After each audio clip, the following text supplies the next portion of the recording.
Au nom du Père et du Fils et du Saint-Esprit. Amen. En ce samedi 27 mars, nous écoutons la parole du prophète Ézéchiel.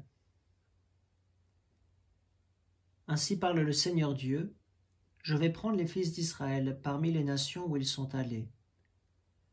Je les rassemblerai de partout et les amènerai sur leur terre. J'en ferai une seule nation dans le pays, sur les montagnes d'Israël. Ils n'auront tous qu'un seul roi, ils ne formeront plus deux nations. Ils ne seront plus divisés en deux royaumes. Ils ne se rendront plus impurs avec leurs idoles immondes et leurs horreurs, avec toutes leurs révoltes. Je les sauverai en les retirant de tous les lieux où ils habitent, et où ils ont péché, je les purifierai.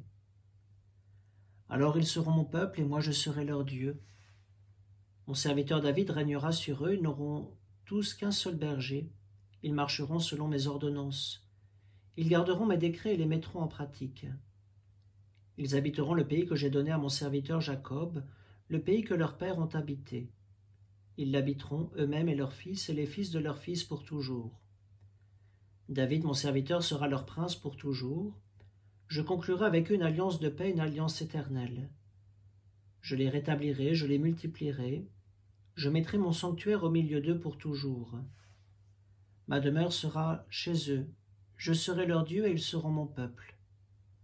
Alors les nations sauront que je suis le Seigneur, celui qui sanctifie Israël, lorsque mon sanctuaire sera au milieu d'eux pour toujours. Ézéchiel est témoin de la grande catastrophe, de la destruction du temple, de l'exil à Babylone. Mais s'appuyant sur le Seigneur, il annonce une alliance nouvelle, où Dieu lui-même sera présent au milieu de son peuple, où Dieu lui-même donnera un cœur nouveau, un esprit nouveau à son peuple. Ce cœur et cet esprit nouveau ne passera plus d'abord par les sacrifices extérieurs, mais bien par un sacrifice intérieur, une conversion sans cesse renouvelée, pour nous tourner vers Dieu, pour nous tourner vers notre prochain. C'est le sens du carême, c'est le sens de notre vie baptismale. Alors demandons au Seigneur qu'il fasse sa demeure en nous, qu'il nous donne un cœur nouveau, qu'il nous donne son esprit, pour que sa demeure puisse se faire au milieu de nous. Nous prions plus particulièrement à quelques jours de Pâques pour tous les catéchumènes, plus particulièrement les nombreux jeunes de notre paroisse qui recevront le baptême. Nous confions leur famille, nous prions pour leurs parrains et marraines en cette dernière ligne droite.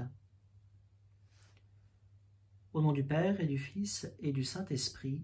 Amen.